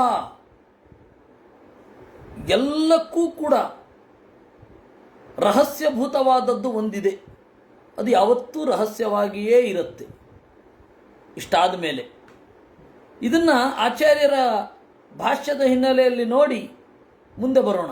ಮುಂದೆ ಮತ್ತೆ ಶ್ಲೋಕಕ್ಕೆ ಹೋಗಿ ಶ್ಲೋಕವನ್ನು ಚಿಂತನೆ ಮಾಡೋಣ. ಸುಷುಪ್ತಿ ಸ್ವಪ್ನಯೋಶ್ಚೈವ ಸ್ವರ್ಗವ್ಯೋಮ್ನೋಸ್ತಥೈವ ಚ ಅನ್ಯೋನ್ಯ ನಾಮತಾ ಜ್ಞೇಯ ಮನೋಬುದ್ಧ್ಯೋ ತಥೈವ ಚ ಇತಿ ಶಬ್ದ ನಿರ್ಣಯಿ. ಸುಷುಪ್ತಿ ಅಂತಂದರೆ ಗಾಢವಾದ ನಿದ್ರೆ, ಸ್ವಪ್ನ ಅಂದರೆ ಕನಸು. ಗಾಢವಾದ ನಿದ್ರೆ ಮತ್ತು ಕನಸುಗಳು, ಹಾಗೆ ಸ್ವರ್ಗವ್ಯೋಮ್ನೋ, ಸ್ವರ್ಗ ಮತ್ತು ಆಗಸ, ಇವುಗಳನ್ನು ಪರಸ್ಪರ ಪರ್ಯಾಯ ಪದಗಳ ತರಹ ಬಳಸ್ತಾರೆ. ನಮ್ಗೆ ಗೊತ್ತಿರಬೇಕು. ಸುಷುಪ್ತಿಯನ್ನು ಸ್ವಪ್ನ ಅಂತಾರೆ, ಸ್ವಪ್ನವನ್ನು ಸುಷುಪ್ತಿ ಅಂತಾರೆ. ನಮ್ಮ ಹಿನ್ನೆಲೆಯಲ್ಲಿ ಸುಷುಪ್ತಿ ಅಂದರೆ ಗಾಢವಾದ ನಿದ್ರೆ, ಸ್ವಪ್ನ ಅಂದರೆ ಕನಸು. ಆದರೆ ಕೆಲವೊಮ್ಮೆ ಎರಡನ್ನು ಎರಡು ಅರ್ಥದಲ್ಲಿ ಬಳಸ್ತಾರೆ. ಇನ್ನು ಸ್ವರ್ಗ ವ್ಯೋಮ್ನೋಹ ತಥೈವ ಚ, ವ್ಯೋಮ ಅಂದರೂ ಸ್ವರ್ಗ ಅಂದರೂ ಒಂದೇ ಅರ್ಥದಲ್ಲಿ ಬಳಸ್ತಾರೆ. ಆದರೆ ವಸ್ತುತಃ ಎರಡಕ್ಕೂ ಬೇರೆ ಬೇರೆ ಅರ್ಥ ಇದೆ. ಅದನ್ನು ಪ್ರಾಸಂಗಿಕವಾಗಿ ನಾವು ನೋಡುತ್ತೇವೆ. ಅನ್ಯೋನ್ಯ ನಾಮತಾ ಜ್ಞೇಯ ಮನೋಬುದ್ಧ್ಯೋಸ್ತಥೈವ ಚ, ಇನ್ನು ಮನಸ್ಸು ಹಾಗೂ ಬುದ್ಧಿ. ಕೆಲವೊಮ್ಮೆ ಬುದ್ಧಿಯನ್ನು ಮನಸ್ಸು ಅಂತಾರೆ, ಮನಸ್ಸನ್ನು ಬುದ್ಧಿ ಅಂತ ಕರೀತಾರೆ. ಎರಡನ್ನು ಒಟ್ಟಿಗೆ ಮಾಡಿದಾಗ ಇದಕ್ಕೆ ಬೇರೆ ಬೇರೆ ಅರ್ಥ ಇದೆ, ಸ್ವರೂಪ ಇದೆ ಅಂತ ಚಿಂತನೆ ಮಾಡಬೇಕು. ಇದು ನಾವು ಶಬ್ದ ನಿರ್ಣಯ ಅಂತ ಆಚಾರ್ಯರು ಕೊಡುವಂಥದ್ದು. ಎಲ್ಲಿ ಎಲ್ಲಿ ಏನೇನು ಅರ್ಥ ಮಾಡಬೇಕು ಅನ್ನೋದಕ್ಕೆ ಸೂಚನೆ. ಪ್ರಕರಣಕ್ಕನುಗುಣವಾಗಿ ಅರ್ಥವನ್ನು ಮಾಡೋದೇ ವಿನಃ ಆ ಪದದ ಅರ್ಥ ಯಾವಾಗಲೂ ಒಂದೇ ರೀತಿ ಇರಲ್ಲ ಅಂತಂದು ನಾವು ಸಹಜವಾಗಿ ಮಾತನಾಡೋದು ಹಾಗೆ. ಅವನು ಮುಗಿಸಿದ ಅನ್ನೋದಕ್ಕೆ ಎಷ್ಟರ್ಥ ಇದೆ ನಮ್ಮ ಭಾಷೆನಲ್ಲಿ ಅಲ್ವಾ? ಮಾಡಿದ ಅನ್ನೋದಕ್ಕೆ ಎಷ್ಟರ್ಥ ಇದೆ. ನಾನು ಹೇಳಿದ್ದು ಕೇಳೋ ಅಂತೀವಿ ನಾವು. ನಾನು ಹೇಳಿದ್ದು ಕೇಳು ಅಂದರೆ ಹೇಳಿದ ಹಾಗೆ ಮಾಡು ಅಂತ ಅರ್ಥ. ಕೇಳ್ತಾ ಇದ್ದೀನಿ ಅಂದರೆ ಅಲ್ಲ ಅಲ್ಲ, ಮಾಡೋದನ್ನು ಕೇಳು ಅಂತ ಹೇಳೋದು. ಅಯ್ಯೋ ಅವ್ರು ಬಹಳ ಹೇಳಿಕೆ ಮಾತು ಕೇಳ್ತಾರಪ್ಪ ಅಂದರೆ, ಹೇಳಿಕೆ ಮಾತು ಅವರು ಕೇಳೋದು ಅಂತಂದರೆ ತಪ್ಪು ತಿಳ್ಕೊತಾರೆ, ಒಬ್ಬರ ಮೇಲೆ ಬೇಗ ಡಿಸೈಡ್ ಮಾಡ್ತಾರೆ ಅಂತ ಅರ್ಥ. ಹೀಗಾಗಿ ಭಾಷೆಯಲ್ಲಿ ಅದು ಸಹಜ. ವೇದವ್ಯಾಸರ ಪುರಾಣದಲ್ಲಿ ಅದನ್ನು ಬಳಸಬಾರ್ದೇನು? ಹೀಗಾಗಿ ಈ ಸುಪ್ತಂ ಅಂತಂದರೆ ಕನಸು. ಅಲ್ಲಿ ಸ್ವಪ್ನ ಅಂತ ಅನ್ನೋಲ್ಲಿ ಕನಸು ಅಂತಾನೆ ಅರ್ಥ ಮಾಡಬೇಕು. ಇದು ಒಂದು. ಇನ್ನು ಸರ್ವರಹೋ ರಹ. ರಹ ಅಂತಂದರೆ ಅತ್ಯಂತ ಗುಟ್ಟು, ರಹಸ್ಯ, ಗುಟ್ಟಿನಲ್ಲಿ ನಡೆದದ್ದು ಅಂತ ರಹಸ್ಯ ಅಂದರೆ. ನಾವು ಇವತ್ತು ಗುಟ್ಟನ್ನೇ ರಹಸ್ಯ ಅಂತ ಬಳಸ್ತಾ ಇದ್ದೀವಿ ಭಾಷೆಯಲ್ಲಿ. ಆದರೆ ಗುಟ್ಟಿನಲ್ಲಿ ನಡೆದದ್ದು, ಗುಟ್ಟಿನಲ್ಲಿ ಆಗಿದ್ದು ಅದು ರಹಸ್ಯ. ಅದಕ್ಕೆ ಮಧ್ವಾಚಾರ್ಯರು ಒಂದು ಕೋಶವನ್ನು ಕೊಡ್ತಾರೆ ಇದೇ ಶಬ್ದ ನಿರ್ಣಯದಲ್ಲಿ. ರಹೋ ಬ್ರಹ್ಮ ತಥಾ ಯಕ್ಷಂ ಸ್ವಸತ್ಯಮಿತಿ ಗೀಯತೆ. ರಹ ಅಂತಂದರೆ ಬ್ರಹ್ಮ, ಯಕ್ಷ ಅಂದರೆ ಬ್ರಹ್ಮ ಅಂತ. ಯಕ್ಷ ಅಂತಂದರೆ ಅಪರಿಚಿತ ಅಂತ ಅರ್ಥ. ನಾವು ಈ ಕರ್ನಾಟಕ ಸಂಗೀತವನ್ನು ಮತ್ತು ಉತ್ತರಾದಿ ಸಂಗೀತವನ್ನು ಏನಂತ ಕರಿತೇವೆ? ಗಂಧರ್ವಗಾನ ಅಂತ ಕರಿತೇವೆ. ಈಗ ಗೊತ್ತಾಯ್ತಾ? ಯಕ್ಷಗಾನ ಈ ಸಂಗೀತ ಪದ್ಧತಿಯಲ್ಲಿ ಇಲ್ಲೇ ಇರೋದು ಅಂತ ಅರ್ಥ. ಆ ಯಕ್ಷಗಾನದಲ್ಲಿ ನೀವು ನೋಡಿದ್ರೆ ಹೋ ಅಂತ ಮೊದಲೇನೆ 5ನೇ ತಾಳದಲ್ಲೇ ಶುರು ಮಾಡೋದು. 5ನೇ ತಾಳದಲ್ಲೇ ಅದು ಯಕ್ಷಗಾನ. ನಿಮಗೆ ಈ ತನಕ ಅಪರಿಚಿತವಾಗಿದ್ದ ಗಾನ. ಅದರಿಂದಾಗಿ ಯಕ್ಷ ಅಂತಂದರೆ ಅಪರಿಚಿತ, ರಹ ಅಂತಂದರೆ ಅಪರಿಚಿತ, ಗುಟ್ಟು. ದೇವರು ರಹ ಮತ್ತು ಯಕ್ಷ. ಆಮೇಲೆ ಸ್ವಂ ಅಂತ, ಎಲ್ಲರ ಗುಟ್ಟಾದ ಹಣ, ಎಲ್ಲರ ಗುಟ್ಟಾದ ಹಣ ದೇವರು. ಹೀಗಾಗಿ ರಹ ಅಂತಂದರೆ ಇಲ್ಲಿ ಸರ್ವರಹೋ ರಹ, ಎಲ್ಲ ಗುಟ್ಟುಗಳಲ್ಲಿ ಗುಟ್ಟು ಯಾರು ಅಂತಂದರೆ ಅವನೊಬ್ಬ ಇದ್ದಾನೆ, ಅವನು ದೇವರು ಅಂತ. ಈಗ ಈ ಶ್ಲೋಕಕ್ಕೆ ಬರೋಣ ಬನ್ನಿ. ಅದೃಷ್ಟಂ ದೃಷ್ಟವತ್ ನಂಕ್ಷೇತ್. ನಾವು ಕಾಣದೇ ಇರೋದು, ಅನುಭವಿಸದೇ ಇರೋದು ಕೂಡ ಕಂಡಂತೆ ಅನುಭವಿಸಿದಂತೆ ಅನಿತ್ಯವೇ ಆಗಿದೆ. ಯಾಕೆಂದರೆ ಸಂಸಾರದಲ್ಲಿರೋದ್ರಿಂದ. ನೋಡಿ ಎಷ್ಟು ಚೆನ್ನಾಗಿ ಅರ್ಥವಂತ. ಅದೃಷ್ಟಂ ದೃಷ್ಟವತ್ ನಂಕ್ಷೇತ್. ಹೇಗೆ? ಭೂತ ಸ್ವಪ್ನವತ್.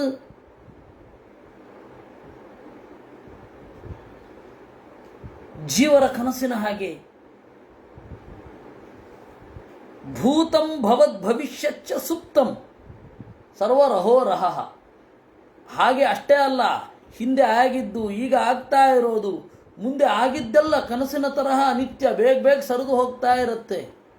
ಕೆಲವೊಮ್ಮೆ ಎಲ್ಲರಿಗೂ ಆಗೋದು ವಯಸ್ಸಾದ ಮೇಲೆ, ಬಾಲ್ಯ ಮತ್ತೆ ಮರಳಿ ಬರಬಾರ್ದ. ಆದರೆ ಇದೇ ಪ್ರಜ್ಞೆ ಇರಬೇಕು. ಆ ಬಾಲ್ಯದಲ್ಲಿ ಇದ್ದ ಅಪ್ರಬುದ್ಧತೆ, ಅವಿವೇಕಗಳಿರಬಾರದು. ಆ ಬಾಲ್ಯದ ದಿನಗಳೇ ಮರಳಿ ಬರಬಾರ್ದಾ ಅಂತ ಅನ್ನಿಸುತ್ತೆ. ಯಾಕೆ ಹಾಗನ್ಸುತ್ತೆ ಅಂದರೆ ಅವುಗಳೆಲ್ಲ ಬೇಗ ಪಾಸಾಗಿ ಹೋಗಿರುತ್ತೆ. ಆದ್ದರಿಂದ ಅದರ ಕ್ಷಣ ಕ್ಷಣವನ್ನು, ಇಂಚು ಇಂಚನ್ನು ನಾವು ಅನುಭವಿಸಿರಲ್ಲ. ಆದ್ದರಿಂದ ನಮಗೆ ಅದೊಂದು ಆಯಾಮ ಇತ್ತು ಅಂತ ಆ ವಯಸ್ಸಿನಲ್ಲಿ ಗೊತ್ತೇ ಆಗಿರಲಿಲ್ವಲ್ಲ ಅನ್ನುವ ಪಶ್ಚಾತ್ತಾಪದಿಂದ ನಮಗೆ ಹಾಗನ್ಸೋದು. ಅದರಿಂದ ಅದಕ್ಕೆ ಕಾರಣವನ್ನು ಹೇಳಿದ್ರು. ಭೂತಂ ಭವದ್ ಭವಿಷ್ಯಚ್ಚ ಸ್ವಪ್ನಮಿವ ಸರ್ವರಹೋ ರಹ. ಗುಟ್ಟಿನಲ್ಲಿ ಗುಟ್ಟು ಇದೊಂದು ಇದೆ, ಅದು ದೇವರು. ಅದೇ ಶರಣ ಜೀವರಿಗೆ. ಇಲ್ಲಿ ಜಯತೀರ್ಥ, ಇದು ವಿಜಯಧ್ವಜರ ಪಾಠ ಭೂತಂ ಸ್ವಪ್ನವದನ್ಯಥಾ ಅಂತ. ಆದರೆ ಅಂದರೆ ವಿಜಯಧ್ವಜಿಯ ವ್ಯಾಖ್ಯಾನದಲ್ಲಿರುವಂತಹ ಪಾಠ ಭೂತಂ ಸ್ವಪ್ನವದನ್ಯಥಾ ಅಂತ. ಆದರೆ ನಾವು ಪ್ರಾಚೀನ ತಾಡವಾಲೆಗಳನ್ನು ನೋಡ್ತಾ ಇದ್ದರೆ ಭೂತ ಸ್ವಪ್ನವದನ್ಯಥಾ ಅಂತನ್ನುವ ಪಾಠ ಇದೆ. ಇದು ಇರುವಂಥದ್ದು ವೇದಗಳಲ್ಲಿ ಅತ್ಯಂತ ರಹಸ್ಯವಾದ, ಎಲ್ಲ ಗುಟ್ಟುಗಳಲ್ಲಿ ಹಿರಿದಾದ ಪರಮಾತ್ಮನೆಂಬ ಗುಟ್ಟು ನಮಗೆ ಶರಣ. ಮೈತ್ರೇಯ ಉವಾಚ ಭಾಗವತ ಮುಖ್ಯೋ ಭಗವಾನ್ ನಾರದೋ ಹಂಸಯೋರ್ಗತಿಂ ಪ್ರದರ್ಶ ನೃಪಮಾ ಮಂತ್ರಿಯ ಸಿದ್ಧಲೋಕಂ ತಥೋಗಮತ್. ಈ ರೀತಿ ಭಗವದ್ಭಕ್ತರಲ್ಲಿ ಅತ್ಯಂತ ಮಿಗಿಲಾದ ನಾರದ ಹಂಸಯೋರ್ಗತಿಂ, ಸನ್ಯಾಸಿಗಳ ದಾರಿಯನ್ನು, ದೇವರ ಸ್ವರೂಪವನ್ನು, ಜೀವನ ಸಾಧನೆ ಮೊದಲಾದವುಗಳನ್ನು ಪ್ರದರ್ಶ್ಯ ತೋರಿಸಿ ಆಮಂತ್ರ್ಯ ಹೋಗಿ ಬರುತ್ತೇನೆ ಎಂದು ನುಡಿದು ಸಿದ್ಧಲೋಕಂ ತತಃ ಅಗಮತ್, ಅಲ್ಲಿಂದ ಸಿದ್ಧಲೋಕಕ್ಕೆ ತೆರಳಿದ. ಪ್ರಾಚೀನ ಬರ್ಹಿ ರಾಜರ್ಷಿ ಪ್ರಜಾ ಸರ್ಗಾಭಿರಕ್ಷಣೆ ಆದಿಶ್ಯ ಪುತ್ರ ಮಗಮತ್ ತಪಸೇ ಕಪಿಲಾಶ್ರಮಂ. ಪ್ರಾಚೀನ ಬರ್ಹಿ ತನ್ನ ಮಗನಿಗೆ ರಾಜ್ಯದ ಜವಾಬ್ದಾರಿಯನ್ನು ಇತ್ತು ತಪಸ್ಸಿಗಾಗಿ ಕಪಿಲಾಶ್ರಮಕ್ಕೆ ತೆರಳಿದ. ತತ್ರೈಕಾಗ್ರಮನಾಧೀರ ಗೋವಿಂದ ಚರಣಾಂಬುಜಂ ವಿಮುಕ್ತ ಸಂಗೋನುಭಜನ್ ಭಕ್ತ್ಯಾ ತತ್ಸಾಮ್ಯತಾಮಗಾತ್. ಅವನಲ್ಲಿಯೇ ಮನಸ್ಸನ್ನು ಇಟ್ಟು ಪರಮಾತ್ಮನ ಅಡಿದಾವರೆಗಳನ್ನು ನೆನೆದು ಸಂಸಾರದಲ್ಲಿ ಅಂಟನ್ನು ತೊರೆದು ಭಕ್ತಿಯಿಂದ ಅವನಂತಾದ, ದೇವರಂತೆ ಆದ. ಅಂದರೆ ದೇವರಂತೆ ಆನಂದವನ್ನು ಅನುಭವಿಸಿದ, ದೇವರಂತೆ ಜ್ಞಾನಪೂರ್ಣನಾದ. ಇವನ ಯೋಗ್ಯತೆಗೆ ಅನುಗುಣವಾಗಿ ಅವನಂತೆ ಆದ. ಏತದಧ್ಯಾತ್ಮ ಪಾರೋಕ್ಷ್ಯಂ ಗೀತಂ ದೇವರ್ಷಿಣಾನಘ ಯಶ್ರಾವಯೇತ್ ಯಶೃಣುಯಾತ್ ಸಲಿಂಗೇನ ವಿಮುಚ್ಯತೆ. ಇದು ಈ ಪುರಂಜನನ ಕಥೆ ಒಂದು ಸಾಂಕೇತಿಕ. ಈ ಸಾಂಕೇತಿಕವಾದ ಕಥೆಯನ್ನು ಕೇಳಿ ಜೀವರ ನೆಲೆ ಇದು, ಜೀವರ ಕಥೆ ಇದು ಅಂತ ಯಾರು ಅಂದುಕೊಳ್ತಾರೆ, ಯಾರು ಕೇಳ್ತಾರೆ, ಯಾರು ಹೇಳುತ್ತಾರೆ, ಅವರು ಮುಂದೆ ಮನಪಕ್ವತೆಯನ್ನು ಪಡೆದು ಲಿಂಗ ಶರೀರವನ್ನು ತೊರೆಯುತ್ತಾರೆ. ಅಟ್ಲೀಸ್ಟ್ ಲಿಂಗೇನ ವಿಮುಚ್ಯತೆ, ಮನಸ್ಸಿನಿಂದ ಭಿನ್ನವಾಗುತ್ತಾರೆ.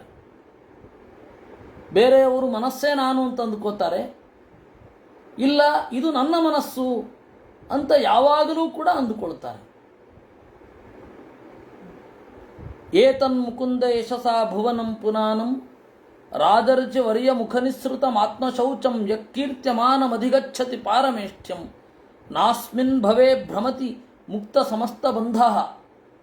ಹೀಗೆ ಪರಮಾತ್ಮನ ಕೀರ್ತಿಯನ್ನು ಭುವನದಲ್ಲೆಲ್ಲೆಡೆ ಬೆಳಗುವ ನಾರದರ ಮುಖ ಕಮಲದಿಂದ ಹೊರಬಂದ ಜೀವನ ಶುದ್ಧಿ ವಿಧಾನವನ್ನು ಯಾರು ತಿಳ್ಕೋತಾರೆ ಅವರು ಬೇಗ ಮನಸ್ಸಿನ ಮಿತಿಗಳನ್ನು ಅರಿತು ಮನಸ್ಸನ್ನು ದಾಟ್ಲಿಕ್ಕೆ ಪ್ರಯತ್ನ ಪಡ್ತಾರೆ, ಮುಂದೆ ದಾಟ್ತಾರೆ.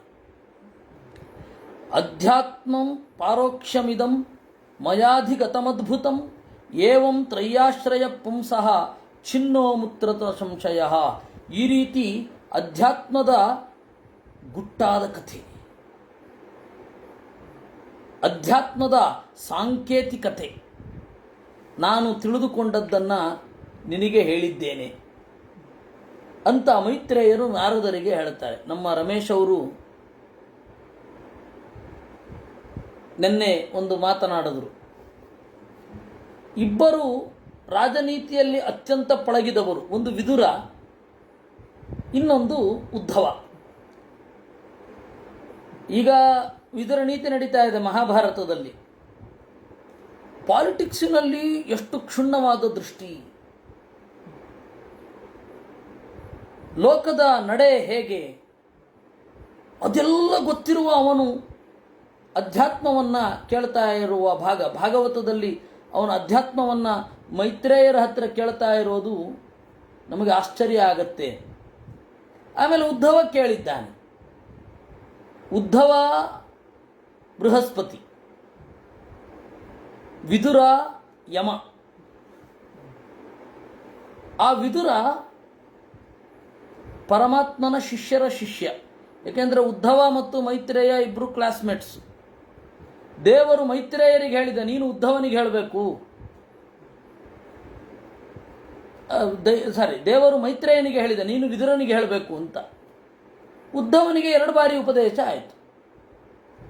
ಮೊದಲನೇ ಬಾರಿ ಏನು ಉಪದೇಶ ಆಯಿತು ಅಂತ ಇಲ್ಲಿ ನಾವು ಕಾಣ್ತಾ ಇದ್ದೇವೆ. ಚತುರ್ಥ ಸ್ಕಂಧದ 3ನೇ ಸ್ಕಂಧ ಮತ್ತು 4ನೇ ಸ್ಕಂಧದ ಭಾಗ ಮೊದಲನೇ ಬಾರಿ ಉಪದೇಶ ಆಗಿದ್ದು. ಅದು ಕೃಷ್ಣನ ಸುಮಾರು ಅವನ 70ರಿಂದ 75ನೇ ವಯಸ್ಸು ಕೃಷ್ಣ ಇದನ್ನು ಉಪದೇಶ ಮಾಡಿದ್ದು. ವಿದುರನಿಗೆ ದೊರೆತಿದ್ದು ಅವನ ಒಂದಿಷ್ಟು ವಯಸ್ಸಾಗಿತ್ತು. ಕೃಷ್ಣನಿಗೆ ಆಗ 76. ಅದಾದ ಮೇಲೆ ಸುಮಾರು 104ನೇ ವಯಸ್ಸಿನಲ್ಲಿ 104ನೇ ವಯಸ್ಸು 6 ತಿಂಗಳಲ್ಲಿ ವಿದುರನಿಗೆ ಹೇಳಿದ್ದು ಏಕಾದಶ ಸ್ಕಂಧ ಆಯಿತು. ಮೊದಲು ಹೇಳಿದ್ದು ಇದನ್ನು. ಹೀಗಾಗಿ ಇದು ಬಹಳ ಮುಖ್ಯ. 3ನೇ ಸ್ಕಂಧ ಮತ್ತು 4ನೇ ಸ್ಕಂಧ. ಒಬ್ಬ ರಾಜನೀತಿಜ್ಞನಾದ ವಿದುರನಿಗೆ ಹೇಳಿದ್ದು.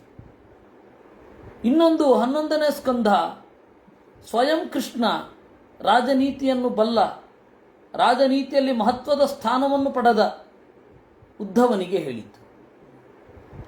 ಅಂದರೆ ಒಳ್ಳೆ ಉನ್ನತ ಮಟ್ಟದ ಪಾಲಿಟಿಕ್ಸ್ ಅನ್ನೋದು ಫಿಲಾಸಫಿಯತ್ತ ಯಾವ ರೀತಿ ಕೊಂಡೊಯ್ಯುತ್ತೆ ಅನ್ನೋದಕ್ಕೆ ಇದೇ ನಮಗೆ ದೊಡ್ಡ ಉದಾಹರಣೆ. ಈ ತರಹದ ನಾರದರ ಕಥೆಯನ್ನು, ನಾರದರು ಪ್ರಾಚೀನ ಬರಹಿಗೆ ಹೇಳಿದ ಕಥೆಯನ್ನು ನಾನು ಅಧ್ಯಯನ ಮಾಡಿದೆ, ಮೈತ್ರೇಯರು ಹೇಳೋದು, ಅದನ್ನು ವಿದುರ ನಿನಗೆ ಹೇಳಿದೆ ಅಂತ ಅವರು ಉಪಸಂಹಾರ ಮಾಡ್ತಾ ಇದ್ದಾರೆ. ಹೀಗೆ ಇಬ್ಬರು ರಾಜರ್ಷಿಗಳು, ರಾಜನೀತಿಜ್ಞರು ಕೇಳ್ತಾ ಇರೋದು. ಇತಿ ಶ್ರೀಮದ್ಭಾಗವತೆ ಚತುರ್ಥ ಸ್ಕಂಧೆ 29 29ನೇ ಅಧ್ಯಾಯ. ವಿದುರ ಉವಾಚ ಯೇ ತ್ವಯಾಭಿಹಿತಾ ಬ್ರಹ್ಮನ್ ಸುತಾ ಪ್ರಾಚೀನ ಬರ್ಹಿಷಃ ತೇ ರುದ್ರಗೀತೇನ ಹರಿಂ ಸಿದ್ಧಿಮಾಪು ಪ್ರತೋಶ್ಚಕಾಂ ಕಿಂಚೇಹ ನಾರ್ಹಂತ್ಯಪರತ್ರ ವಾಸುಖಂ ಕೈವಲ್ಯನಾಥ ಪ್ರಿಯ ಪಾರ್ಶ್ವವರ್ತಿನಃ ಆಸಾದ್ಯ ದೇವಂ ಗಿರಿಚಂ ಯದೃಚ್ಛಯ ಪ್ರಾಪುಃ ಪರಂ ನೂನಮಥ ಪ್ರಚೇತಸಃ.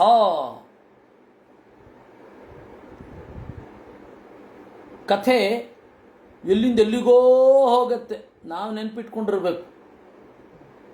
ಇಲ್ಲ ಅಂದರೆ ಇದ್ದೊತ್ತಂತ ಹೇಳಿ ಕತೆ ಇದ್ದಕ್ಕಿದ್ದಾಗೆ ಮುಗಿದು ಇನ್ನೊಂದು ಕಡೆ ಶುರು ಆದಾಗ ಕಣ್ಕಂಡು ಬಿಡೋ ಹಾಗಾಗತ್ತೆ. ಕಥೆ ಕೇಳುವವರ ನೆನಪು ಶಾರ್ಪ್ ಆಗಿರಬೇಕು, ಕಥೆಯನ್ನು ಮರೆತು ಬಿಡಬಾರದು. ಯಾವುದೋ ಕಥೆಯಲ್ಲಿ ತೇಲಿ ಹೋದರೆ ಅವರಲ್ಲೇ ನಿಲ್ಲಿಸಿ ಹೊರಟೋಗ್ತಾರೆ. ಆದರೆ ವಿದುರ ಎಷ್ಟು ಅಲರ್ಟಾಗಿ ಕೇಳ್ತಾ ಇದ್ದ ನೋಡಿ. ನಾವು ವಿದುರನ ತರಹ ಅಲರ್ಟಾಗಿ ಕೇಳಬೇಕು, ದೇವರು ಅನುಗ್ರಹಿಸಬೇಕು, ನಮ್ಮ ಮನಸ್ಸು ಯಾವಾಗಲೂ ಜಾಗರೂಕವಾಗಿರಬೇಕು, ಕೇಳುವವರು ಜಾಗರೂಕವಾಗಿರಬೇಕು ಅನ್ನೋದನ್ನು ತಿಳಿಸುವಂಥದ್ದು. ನಾವು ಜಾಗರೂಕರಾಗಿರಲಿಕ್ಕೂ ಆಗಲ್ಲ, ದೇವರನ್ನ ಚಿಂತನೆ ಮಾಡಬೇಕು. ವಿದುರ ಉವಾಚ ಯೇ ತ್ವಯಾಭಿಹಿತ ಬ್ರಹ್ಮನ್ ಸುತಾ ಪ್ರಾಚೀನ ಬರ್ಹಿಚ. ಅಲ್ಲ, ನೀವು ಪ್ರಾಚೀನ ಬರ್ಹಿಯ ಮಕ್ಕಳ ಕಥೆಯನ್ನು ಹೇಳಿದ್ದು. ಅವರು ರುದ್ರ ಹೇಳಿದ ಮಾತಿನಿಂದ, ರುದ್ರನ ಗೀತೆಯಿಂದ, ಅದೇ ನಾವೆಲ್ಲ ಪಾರಾಯಣ ಮಾಡ್ತಾ ಇರುವ ರುದ್ರನ ಗೀತೆ, ಅದರಿಂದ ಸಿದ್ಧಿಮಾಪುಹು, ಪರಮಾತ್ಮನನ್ನು ಸಂತಸಗೊಳಿಸಿ ಯಾವ ತರಹದ ಸಿದ್ಧಿಯನ್ನು ಹೊಂದಿದ್ರು ಅದು ನನಗೆ ಹೇಳಬೇಕು. ಇದು ಇರುವಂಥದ್ದು. ಈ ಲಿಂಕು ಮತ್ತೆ ನಾನೊಮ್ಮೆ ಹೇಳಿಬಿಡ್ತೇನೆ. ಧ್ರುವನ ಬಗೆಗೆ ಹೇಳುವಾಗ ಮೊದಲು ಧ್ರುವನ ಕತೆ ಬಂತು. ಸ್ವಯಂಭುವಮನು, ವೈವಸ್ವತಮನು, ಅವನಿಗೆ 2 ಮಕ್ಕಳು, ಉತ್ತಾನಪಾದ, ಪ್ರಿಯವ್ರತ. ಆ ಉತ್ತಾನಪಾದ ಅವನ ಮಗ ಧ್ರುವ. ಧ್ರುವ ಆ ಮಟ್ಟದ ಯಶಸ್ಸನ್ನು ಕಂಡ ಪ್ರಾಚೇತರ ಸತ್ರದಲ್ಲಿ ನಾರದರು ಹೇಳಿದರು. ಅದಕ್ಕೆ ಪ್ರಾಚೇತಸರು ಯಾರು ಅಂತ ಕೇಳಿದ್ದು ಪ್ರಾಚೇತಸರ ಬಗ್ಗೆ ಮಾತ್ರ ಹೇಳಬೇಕಿತ್ತು ಮೈತ್ರೇಯರು. ಆದರೆ ಅವರೇನು ಮಾಡಿದ್ರು, ಕರುಣೆಯಿಂದ ಇದೇ ವಂಶ ತಾನೇ ಮುಂದೆ ಹೋಗೋದು, ಧ್ರುವನ ವಂಶವೇ ಮುಂದೆ ಹೋಗೋದು. ಸೊ ಧ್ರುವನ ವಂಶವನ್ನು ಹೇಳಿ, ಇನ್ನೊಬ್ಬ ಅದರ ಕವಲು ಅಂಗ, ಆ ಅಂಗನ ಮಗ ಪೃಥುವಿನ ವಂಶದಲ್ಲಿ ಯಾರ್ಯಾರು ಬಂದರು ಅದನ್ನು ಹೇಳಿ, ಆ ಪ್ರಾಚೀನ ಬರ್ಹಿಯ ಬಗ್ಗೆ ಹೇಳಿ, ಪ್ರಚೇತಸರ ರುದ್ರಗೀತೆಯ ಬಗ್ಗೆ ಹೇಳಿಬಿಟ್ರು. ಮಗನ ಕಥೆಯನ್ನು ಕೇಳಿದ ಮೇಲೆ ಮತ್ತೆ ಅಪ್ಪನ ಕಥೆಗೆ ಹೋದರು. ಸಾಮಾನ್ಯ ಅಪ್ಪನ ಕಥೆಗೆ ಹೋಗಿ ಮಗನ ಕಥೆಗೆ ಬರಬೇಕು. ಮೊದಲು ಮಗನ ಕಥೆ ಹೇಳಿದ್ರು, ರುದ್ರಗೀತೆ, ರುದ್ರದೇವರಿಂದ ಉಪದೇಶವನ್ನು ಪಡೆದರು. ಮತ್ತು ವಾಪಸ್ಸು ಮಗ ಈ ರೀತಿ, ಮಕ್ಕಳೆಲ್ಲ ಈ ರೀತಿ ರುದ್ರದೇವರಿಂದ ಉಪದೇಶವನ್ನು ಪಡೆದು ಎತ್ತರಕ್ಕೆ ಹೇಳಿದ್ರು. ಅಪ್ಪನೋ ಕರ್ಮದಲ್ಲಿ ರತನಾಗಿದ್ದ. ಆವಾಗ ನಾರದರು ಬಂದು ಪುರಂಜನನ ಕಥೆಯನ್ನು ಹೇಳಿದ್ರು. ಪುರಂಜನನ ಕಥೆ ನೋಡಿ, ಕಥೆಯ ಒಳಗಡೆ ಒಂದು ಕಥೆ. ಈ ಗರ್ಭಾಂಕ ಅಂತ ಹೇಳಿ ಸಂಸ್ಕೃತದ ನಾಟಕ ಪ್ರಪಂಚದಲ್ಲಿ ಇದೆ. ಅದು ಮಾಡಿಬಿಟ್ಟಿದ್ದಾರೆ. ಭವಭೂತಿ ನಾಟಕದೊಳಗಡೆ ಒಂದು ನಾಟಕ ಅಂತ. ಇವ್ರಿಗೆ ಎಡಚರಿಗೆ ಅದು ಗೊತ್ತೇ ಇಲ್ಲ. ಅದು ಹ್ಯಾಮ್ಲೆಟ್ ಅಂತ ಹೇಳಿ ಒಂದು ನಾಟಕ ಇದೆ ಶೇಕ್ಸ್ಪಿಯರ್ದು. ಅದರ ನಾಟಕದೊಳಗಡೆ ಒಂದು ನಾಟಕ ಇದೆ. ಅದು ಯಾವುದೋ ಒಂದು ರಹಸ್ಯವನ್ನು ಹೊರತೆಗಿಬೇಕಿರುತ್ತೆ, ಅದಕ್ಕೆ ನಾಟಕದ ಒಳಗಡೆ ಒಂದು ನಾಟಕ ಅಂತ. ಅದು ಅಸಾಧಾರಣ ಕೊಡುಗೆ, ಎಕ್ಸ್ಕ್ಲೂಸಿವ್ ಕಾಂಟ್ರಿಬ್ಯೂಷನ್ ಅಲ್ಲ, ಕಣ್ತೆರೆದು ನೋಡಬಾರದೆ. ಭವಭೂತಿಯ ಉತ್ತರ ರಾಮಚರಿತದಲ್ಲಿದೆ. ಅದು ನಾಟಕದೊಳಗೊಂದು ನಾಟಕ. ಸರಿ, ನಾಟಕದೊಳಗೊಂದು ನಾಟಕ, ಅದಕ್ಕೆ ಪ್ರೇರಣೆ ಎಲ್ಲಿಂದ? ಭಾಗವತಾದಿ ಸಕಲ ಶಾಸ್ತ್ರಗಳಿಂದ. ಹೇಗೆ? ಇದು ಕಥೆಯ ಒಳಗಡೆ ಕಥೆಯ ಒಳಗಡೆ ಕಥೆಯ ಒಳಗಡೆ ಕಥೆಯ ಒಳಗಡೆ ಕಥೆ, ಮತ್ತೆ ಠಕ್ಕ ಇದ್ದಕ್ಕಿದ್ದಾಗೆ ಬಂತು ಅಂತಂದರೆ ಭಾರಿ ಕಷ್ಟ. ಅದಕ್ಕೆ ಬಹಳ ಅಲರ್ಟ್ ಆಗಿರಬೇಕು ಕಥೆಯನ್ನು ಕೇಳುವವರು. ಇಲ್ಲಿಗೆ ಬರೋಣ. ಅದರಿಂದಾಗಿ ಪ್ರಾಚೀನ ಬರಹಿಯ ಕಥೆಯನ್ನು ನಂತರ ನಡೆದದ್ದನ್ನು ಹೇಳಿ, ಮೊದಲು ಆಮೇಲೆ ನಡೆದದ್ದರ ಬಗ್ಗೆನೇ ಹೇಳಲಿಲ್ಲ. ಮಧ್ಯದಲ್ಲಿ ತಂದೆಯ ಬಗ್ಗೆ ಹೇಳಿದ್ರು, ಮತ್ತೀಗ ಹೇಳ್ತಾ ಇದ್ದಾರೆ. ಇದನ್ನು ಪ್ರಘಸ ಅಂತ ಕರೀತಾರೆ. ಇದು ಪ್ರಘಸ ವಿತ್ ಗೋಮೂತ್ರಿ, ಎತ್ತು ಉಚ್ಚ ಹುಯ್ದ ಹಾಗೆ ಕಥೆಯನ್ನು ಹೇಳೋದು. ಎತ್ತು ಉಚ್ಚ ಹುಯ್ಯೋದು ಜಿಗ್ಜ್ಯಾಕ್ ಟೈಪಲ್ಲಿರುತ್ತೆ. ಅದು ಮತ್ತು ಪ್ರಘಸ ಎರಡು ಸ್ಟೈಲನ್ನು ಮಿಕ್ಸ್ ಮಾಡಿ, ಪ್ರಘಸ ಮತ್ತು ಗೋಮೂತ್ರಿ ಅನ್ನುವ ಶೈಲಿಯನ್ನು ಮಿಕ್ಸ್ ಮಾಡಿ ವೇದವ್ಯಾಸರು ಈ ನರೇಶನನ್ನು ನಿರೂಪಣೆ ಮಾಡಿದ್ದಾರೆ. ಮೈತ್ರೇಯ ಈ ಪ್ರಶ್ನೆ ಏನು? ಇನ್ನು ವಿವರಣ ಪ್ರಶ್ನೆ ಇದೆ. ಏನಂತ? ಕಿಂಚೇಹ ನಾರ್ಹಂತ್ಯ ಪರತ್ರ ವಾಸುಕಂ ಕೈವಲ್ಯನಾಥ ಪ್ರಿಯಪಾರ್ಶ್ವವರ್ತಿನಃ. ದೇವರ ಭಕ್ತರು ಇಲ್ಲಿಯೂ ಅಲ್ಲಿಯೂ ಸುಖ ಹೊಂದಲು ಯೋಗ್ಯರೇ? ಸುಖ ಇರುತ್ತಾ ಅವರಿಗೆ? ಅಥವಾ ಯಾವುದೋ ಒಂದು ಕಡೆ ಮಾತ್ರ ಸುಖ ಇರುತ್ತಾ ದೇವರ ಭಕ್ತರಿಗೆ? ಒಂದೋ ಇಲ್ಲಿ ಒಂದೋ ಅಲ್ಲಿ ಹಾಗ. ಆಸಾಧ್ಯ ದೇವಂ ಗಿರಿಚಂ ಯದೃಚ್ಛಯ ಪ್ರಾಪುಪ್ಪರಂ ನೂನಮಥ ಪ್ರಚೇತಸಃ. ರುದ್ರದೇವರನ್ನು ಭೇಟಿಯಾಗಿ ದೇವರ ಬಯಕೆಯಂತೆ, ದೇವರ ಸಂಕಲ್ಪದಂತೆ ರುದ್ರದೇವರನ್ನು ಭೇಟಿಯಾಗಿ ಪ್ರಾಚೇತಸರು ರುದ್ರಗೀತೆಯನ್ನು ಉಪದೇಶ ಪಡೆದರು. ಅದರಿಂದ ಆ ಸಿದ್ಧಿ ಮಾತ್ರ ಆಯ್ತಾ? ಈ ಲೋಕದಲ್ಲಿಯೂ ಏನಾದರೂ ಎತ್ತರಕ್ಕೆ ಏರಿದ್ರ ಅಲ್ಲ? ದೇವತೆಗಳ ಭಕ್ತರು, ದೇವರ ಭಕ್ತರು ಈ ಲೋಕದಲ್ಲಿ ಎತ್ತರಕ್ಕೆ ಏರ್ತಾರಾ ಇಲ್ವಾ? ಮೈತ್ರೇಯ ಉವಾಚ ಪ್ರಚೇತಸೋಂತರುದಧೌ ಪಿತುರಾದೇಶಕಾರಿಣಃ ಜಪಯಜ್ಞೇನ ತಪಸ ಪುರಂಜನಂ ಅತೋಷಯನ್.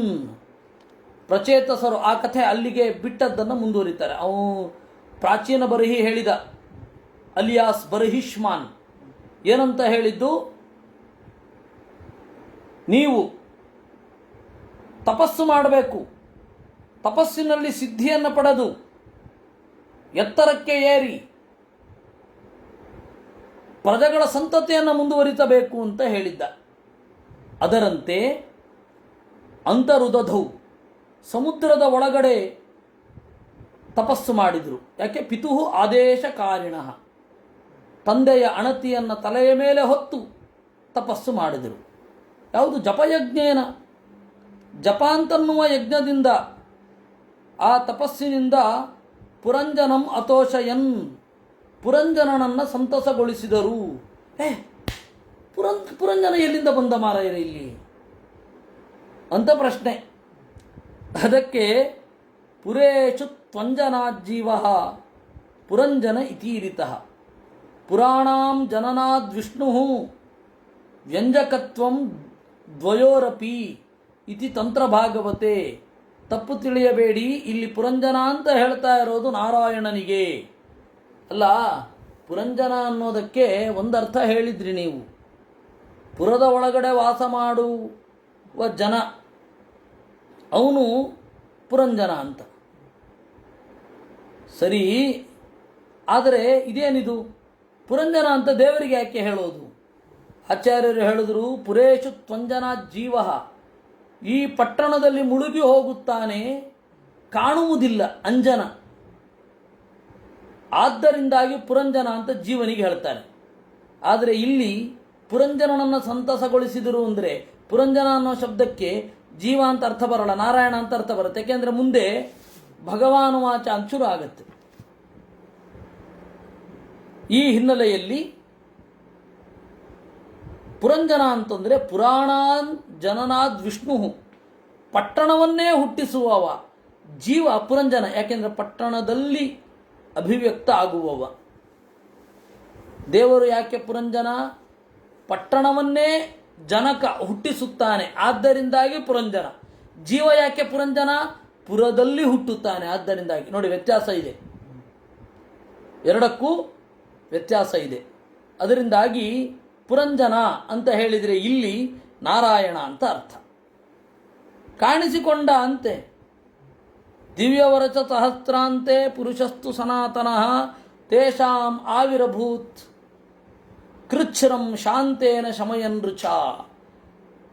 ಸಾವಿರಾರು ವರ್ಷಗಳ ಕಾಲ ತಪಸ್ಸು ಮಾಡಿದ ಮೇಲೆ ಸನಾತನ ಅತ್ಯಂತ ಹಳಬನಾದ ನಾರಾಯಣ ಶಾಂತೇನ ರುಚ, ತಂಪಾದ ಬೆಳಕಿನಿಂದ ಮನಸ್ಸಿನ ಬೇಗೆಗಳನ್ನು ಕಳೆಯುತ್ತಾ ತೋರಿದ.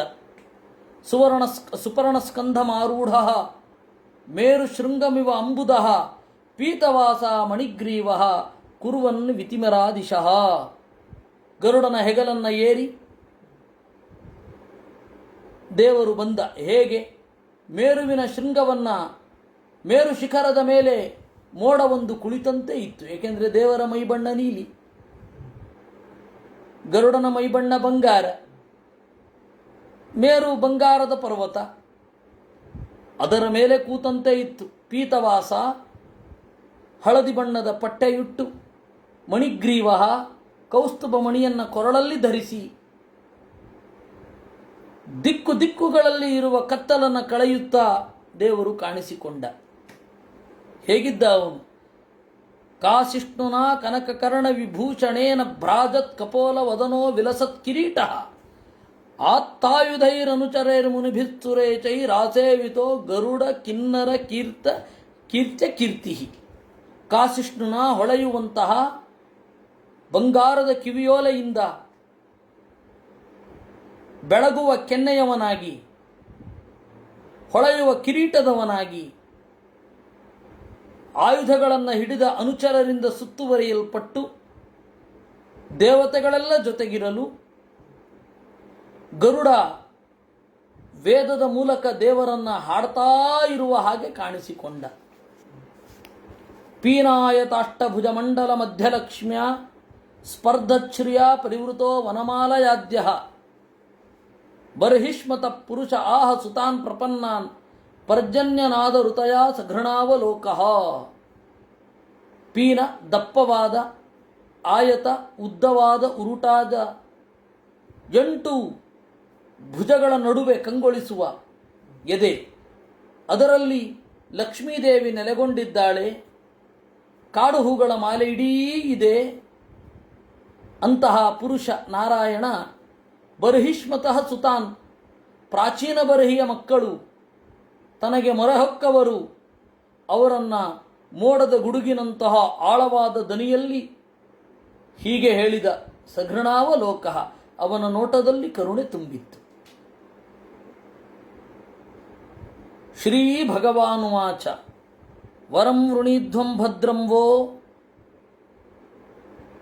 ಯೂಯಂ ಮೇ ನೃಪನಂದನಾಃ ಸೌಹಾರ್ದೇನ ಅಪೃಥಗ್ಧರ್ಮಾಃ ತುಷ್ಟೋಹಂ ಸೌಹೃದೇನ ವಹ. ಎಲೈ ರಾಜನ ಮಕ್ಕಳೇ, ಪ್ರಾಚೀನ ಬರಹಿಯ ಮಕ್ಕಳೇ, ಬೇಕಾದ ವರಗಳಂಬೇಡಿ. ಸೌಹಾರ್ದೇನ ಅಪೃಥಗ್ಧರ್ಮಾಃ, ನಿಮ್ಮಲ್ಲಿ ಒಂದು ಪ್ರೀತಿ ಇದೆ, ಒಂದೇ ರೀತಿಯ ಭಕ್ತಿಯೂ ಇದೆ.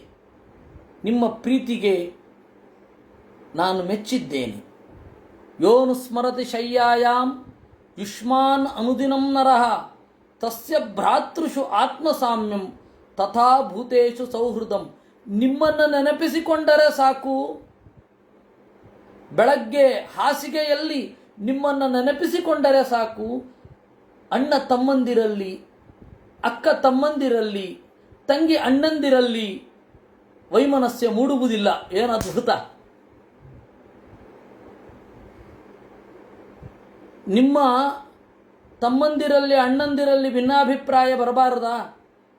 ನಿಜವಾಗಿಯೂ ನಿಮಗೆ ಈ ಮನಸ್ಸು ಇದೆಯಾ? ಪ್ರಾಚೇತಸರನ್ನು ನೆನಪಿಸಿಕೊಳ್ಳಿ ಅಂತ ದೇವರು ಕೊಟ್ಟ ವರರಿ ಅದು. ಯೋನು ಸ್ಮರತಿ ಶಯ್ಯಾಯಾಮ್ ಯುಷ್ಮಾನ್ ಅನುದಿನಂ ನರಃ ತಥಾ ಭ್ರಾತೃಷು ಆತ್ಮಸಾಮ್ಯಂ ತಥಾ ಭೂತೇಶು ಸೌಹೃದಂ. ಎಲ್ಲ ಜನರು ನಿಮ್ಮನ್ನು ಪ್ರೀತಿಸುವಂತೆ ಆಗುತ್ತೆ ಬೆಳಗ್ಗೆ ಎದ್ದು ಪ್ರಾಚೇತಸರನ್ನು ನೆನೆದರೆ.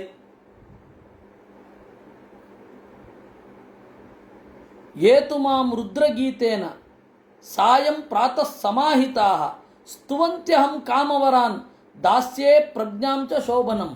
ಇನ್ನು ನಿಮಗೆ ರುದ್ರ ಉಪದೇಶ ಮಾಡಿದ ಗೀತದಿಂದ ಬೆಳಗ್ಗೆ ಸಂಜೆ ನನ್ನನ್ನು ಯಾರು ಸ್ತೋತ್ರ ಮಾಡ್ತಾನೆ ಅವನಿಗೆ ಬೇಡಿದ್ದನ್ನು ನೀಡುತ್ತೇನೆ. ಅವನಿಗೇನು ಬೇಡವಾ? ಶುದ್ಧವಾದ ಪ್ರಜ್ಞೆಯನ್ನು ನೀಡುತ್ತೇನೆ ಅಂತ ಹೇಳಿದ. ಇನ್ನು ಉಳಿದದ್ದು ಏನಿದೆ ಅದನ್ನು ನಾವು ನಾಳೆ ನೋಡೋಣ. 8 ರಿಂದ 8:15 ಮಹಾಭಾರತ ತಾತ್ಪರ್ಯ ನಿರ್ಣಯ ಇದೆ ವ್ಯಾಸರಾಜ ಮಠದ ಗ್ರೂಪಿನಲ್ಲಿ. ಆಮೇಲೆ 8:15 ಇಂದ 9 ಏನದು ಹರಿವಂಶ ಇದೆ. 8:15 ಇಂದ 9 ಮತ್ತೆ ಭೇಟಿಯಾಗೋಣ. ಕೃಷ್ಣಾರ್ಪಣಮಸ್ತು. ಮೇನ ಭಾವಿಯತ್ ಪುಣ್ಯಂ ತದಾಪ್ನೋತಿ ಪಿತಾ ಮಮ.